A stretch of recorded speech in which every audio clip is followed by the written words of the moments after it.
Dairy मत्स्य एवं पशु संसाधन विभाग के नियंत्रणाधीन 200 कार्यालय परिचारी संवर्ग के 200 पदों के पुनर्गठन एवं कार्यलयवार चिन्हितीकरण की स्वीकृति दी गई। सागर समझौते के अंतर्गत अविभाजित बिहार के हिस्से के 7.75 मिलियन एकड़ फीट जल से 5.75 मिलियन एकड़ फीट जल बिहार को का चौड़ीकरण एवं मजबूतीकरण कार्य हेतु 61,44,40,000 रुपए की स्वीकृति दी गई। आवाज जनता की। नमस्कार, मैं तृप्ति सिंह और आप देख रहे हैं न्यूज़ पीआर। सूचना एवं जनसंचार विभाग में आज कैबिनेट की बैठक हुई, जिसमें बिहार को लेकर जैसे कृषि, जल संसाधन, मत्स्य पालन, बहुत सारी चीज़ों को लेकर फंड दिया गया है। तो इसको लेकर क्या कुछ कह रहे हैं, ये इस खबर में देखते हैं। निर्माण हेतु ग्रिड उपकेंद्र से आईएमसी गयाजी तक के निर्माण हेतु 33,29,00,000 रुपए की नई योजना की स्वीकृति दी गई। कृषि विभाग के अधीन 200 पूर्व से सृजित 293 पदों का प्रत्यर्पण करते हुए 293 अतिरिक्त पदों का सृजन किया गया और कुल 694 पदों के पुनर्गठन की स्वीकृति दी गई। जल संसाधन विभाग अंतर्गत एक बहुत ही महत्वपूर्ण निर्णय हुआ है। 10 जुलाई 2025 को रांची में संपन्न पूर्वी क्षेत्रीय परिषद की बैठक में लिए गए निर्णय के आलोक में बाण सागर समझौते के अंतर्गत अविभाजित बिहार के हिस्से के 7.75 मिलियन एकड़ फीट जल से 5.75 मिलियन एकड़ फीट जल बिहार को एवं शेष 2 मिलियन एकड़ फीट जल झारखंड को आवंटित किए जाने एवं तदनुसार केंद्रीय जल आयोग भारत सरकार द्वारा निर्गत इकरारनामा प्रारूप की स्वीकृति आज दी गई। इससे अब इंद्रपुरी जलाशय के निर्माण का रास्ता साफ हो जाएगा। जल संसाधन विभाग के अंतर्गत ही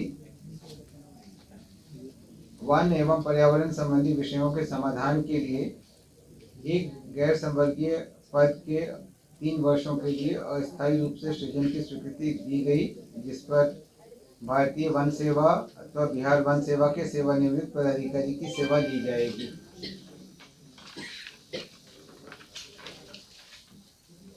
पांचवा एजेंडा डेयरी मत्स्य एवं पशु संसाधन विभाग का था, जिसमें डेयरी मत्स्य एवं पशु संसाधन विभाग के नियंत्रणाधीन 200 कार्यालय परिचारी संवर्ग के 200 पदों के पुनर्गठन एवं कार्यलयवार चिन्हितीकरण की स्वीकृति दी गई। अगला एजेंडा मंत्रिमंडल सचिवालय विभाग का था। पूर्व में कार्यपालिका संशोधन नियमावली की संशोधित अधिसूचना की घटनोत्तर स्वीकृति प्राप्त की गई। मद्य निषेध उत्पाद एवं निबंधन विभाग का अगला एजेंडा था, जिसमें बिहार राज्य में आनंद कारज रीति से संपन्न विवाह के निबंध हेतु बिहार आनंद कारज विवाह निबंधन नियमावली की स्वीकृति दी गई। परिवहन विभाग का अगला एजेंडा था, जिसमें संवाहक अनुज्ञप्ति यानी कंडक्टर लाइसेंस के लिए न्यूनतम योग्यता 10वीं से घटाकर 8वीं कक्षा में उत्तीर्ण किए जाने की स्वीकृति दी गई। भवन निर्माण विभाग का अगला एजेंडा था, जिसके अंतर्गत बिहार भवन मुंबई के निर्माण कार्य हेतु 314 करोड़ 20 लाख की प्रशासनिक स्वीकृति दी गई।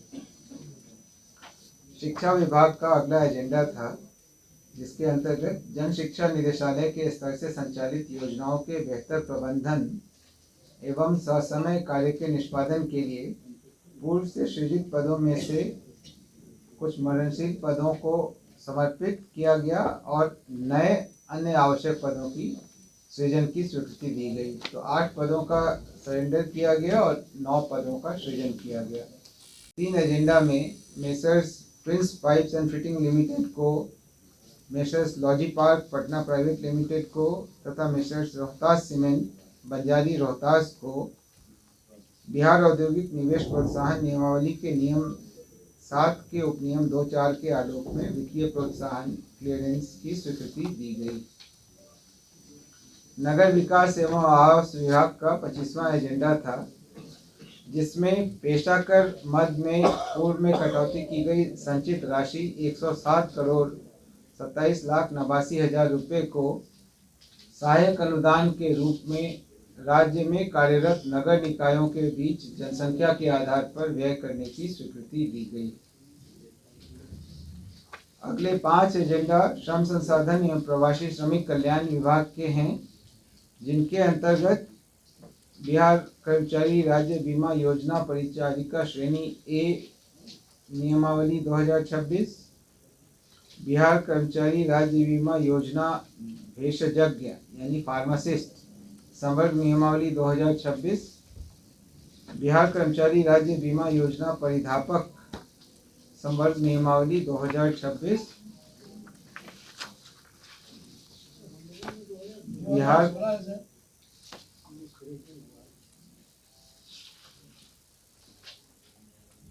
2026 ही है। अच्छा, प्रेस नोट में किसी में हो सकता है मिस्टेक होगा।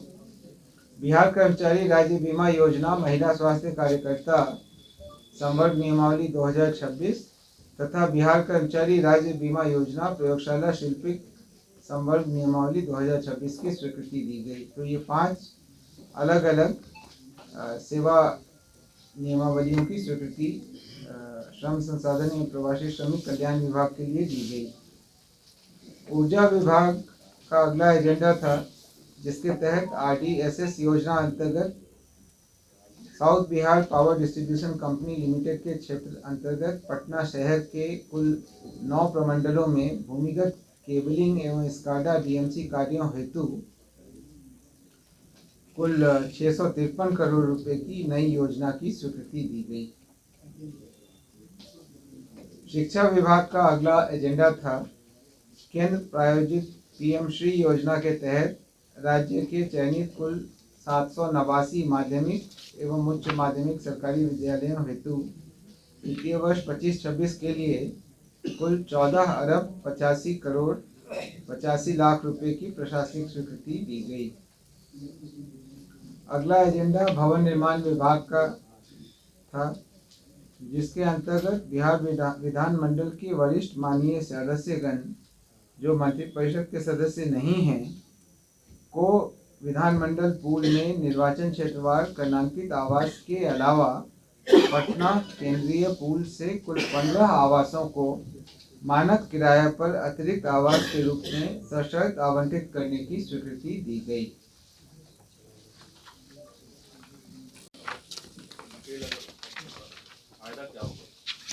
वहाँ पर जो नए क्लस्टर डेवलप हुए हैं उनको भी बिहार राज्य की औद्योगिक प्रोत्साहन नीति के तहत सपोर्ट मिल सकेगा और वो इकाइयाँ बेहतर कर सकेंगे।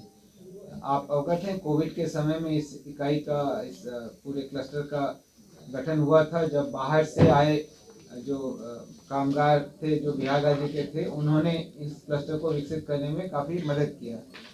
अब इसको थोड़ा सपोर्ट मिलेगा तो ये और बेहतर कर सकेगी, इसी के लिए प्रावधान किए जा रहे हैं। Thank you. सर कितने एजेंडा हो? 43 एजेंडा थे जो विधायी एजेंडा हैं, उनके बारे में यहाँ पे चर्चा नहीं की जाती।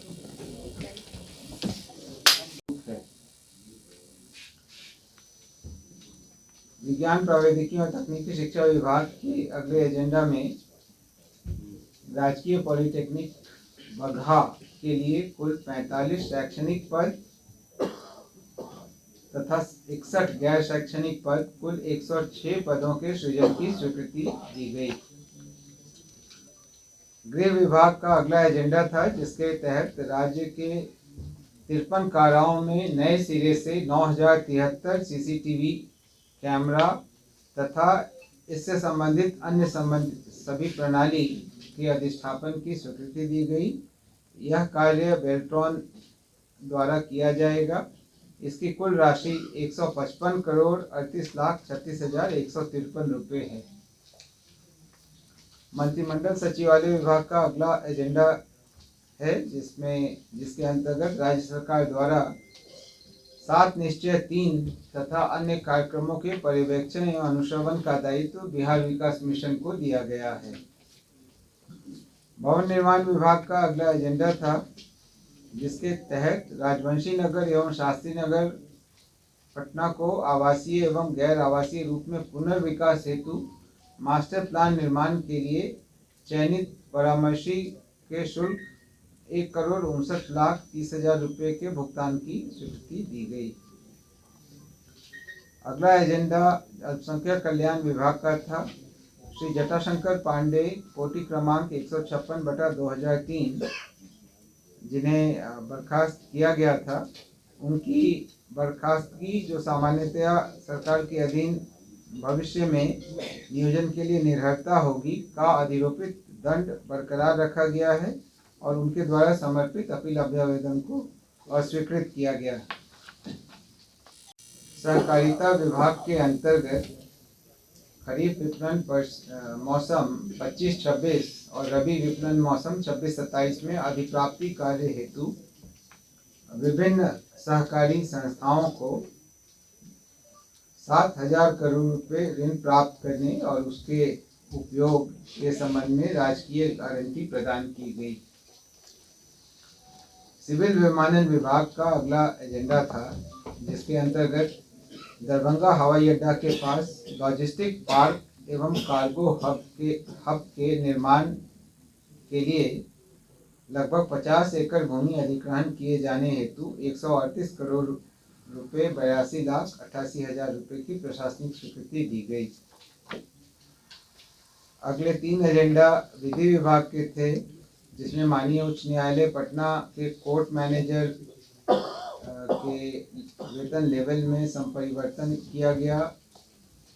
विधि विभाग ने राज्य के अधिवक्ताओं के कल्याण हेतु बिहार अधिवक्ता कल्याण न्यास समिति को सहायता देने के लिए 30 करोड़ रुपए की बिहार आकस्मिकता निधि से स्वीकृति दी गई और माननीय उच्च न्यायालय पटना की स्थापना में मानदेय एवं संविदा के आधार पर 4 विधि सहायक के पद का सृजन किया गया और पूर्व से सृजित 45 विधि लिपिकों का पदनाम भी बदलकर विधि सहायक करने की स्वीकृति दी गई। 16वां एजेंडा विज्ञान प्रौद्योगिकी और तकनीकी शिक्षा विभाग का था, जिसमें पूर्व में सृजित एवं स्वीकृत विभागाध्यक्ष एवं व्याख्याता जिसका पदनाम costume design and dress making technology था, इसके स्थान पर इसे बदलकर computer aided costume design and dress making किए जाने की स्वीकृति दी गई। एजेंडा में खान एवं भूतत्व विभाग अंतर्गत पटना जिला के कुल 7 बालू घाट को Bihar road development corporation limited के पक्ष में स्वीकृति दी गई। इनका आवंटन Bihar state road development corporation को किया गया। युवा रोजगार एवं कौशल विकास विभाग का अगला एजेंडा था, जिसके अंतर्गत इस विभाग के आप अवगत हैं कि यह नवसृजित विभाग है। इस विभाग के विभिन्न कोटि के कुल 147 पदों के सृजन की स्वीकृति दी गई। उद्योग विभाग का अगला एजेंडा था, जिसके अंतर्गत चनपटिया स्टार्टअप जोन परिसर के टेक्सटाइल वस्त्र उद्योग से जुड़ी इकाइयों को बिहार औद्योगिक निवेश प्रोत्साहन नीति 2022 के तहत आच्छादित किए जाने एवं तदनुसार वित्तीय सहायता प्रदान करने संबंधी उद्योग विभाग के संकल्प ज्ञापांक 161 दिनांक 10/1/25 की कंडिका 4 में संशोधन करने की स्वीकृति दी गई। अगर आप लोगों के कुछ प्रश्न इनसे संबंधित हों।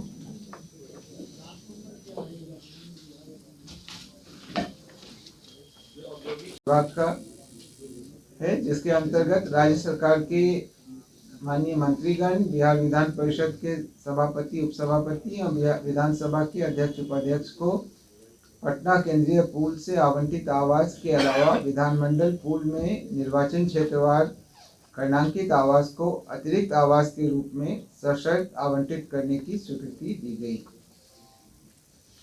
भवन निर्माण विभाग का ही अगला एजेंडा था, जिसके अंतर्गत श्री अनिल कुमार मुख्य वास्तुविद संविदा पर जो अभी नियुक्त हैं, उनकी 1/1/26 को संविदा समाप्ति के उपरांत अगले 2 वर्षों के लिए अथवा उक्त पद पर नियमित प्रोन्नति होने तक के लिए नियोजन के संबंध में स्वीकृति दी गई।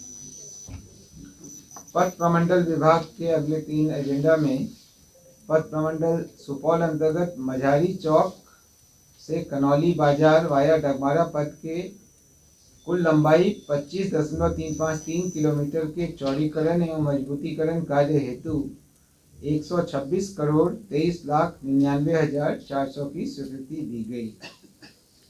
पथ प्रमंडल सुपौल अंतर्गत खरबिटिया रेलवे स्टेशन से गणपतगंज वाया सिंगावन श्रीपुर पथ का चौड़ीकरण एवं मजबूतीकरण कार्य हेतु 61 करोड़ 44,40,000 रुपये की स्वीकृति दी गई तथा पटना रिंग रोड निर्माण अंतर्गत राष्ट्रीय राजमार्ग संख्या 131 जी के कन्हौली शेरपुर 0 से 8.48 किलोमीटर पथांश के बीच 6 लेन पथ निर्माण के साथ बिहटा दानापुर एलिवेटेड कॉरिडोर के जंक्शन डेवलपमेंट कार्य हेतु राज्य सरकार द्वारा अनुमोदित मार्ग रेखन पर अवस्थित 11 राजस्व ग्रामों में प्रभावित रही भूमि का कुल अर्जनाधीन रकबा लगभग 185.26 एकड़ भूमि के भू अर्जन हेतु 284 करोड़ के अनुमानित व्यय के आधार पर इसके 50%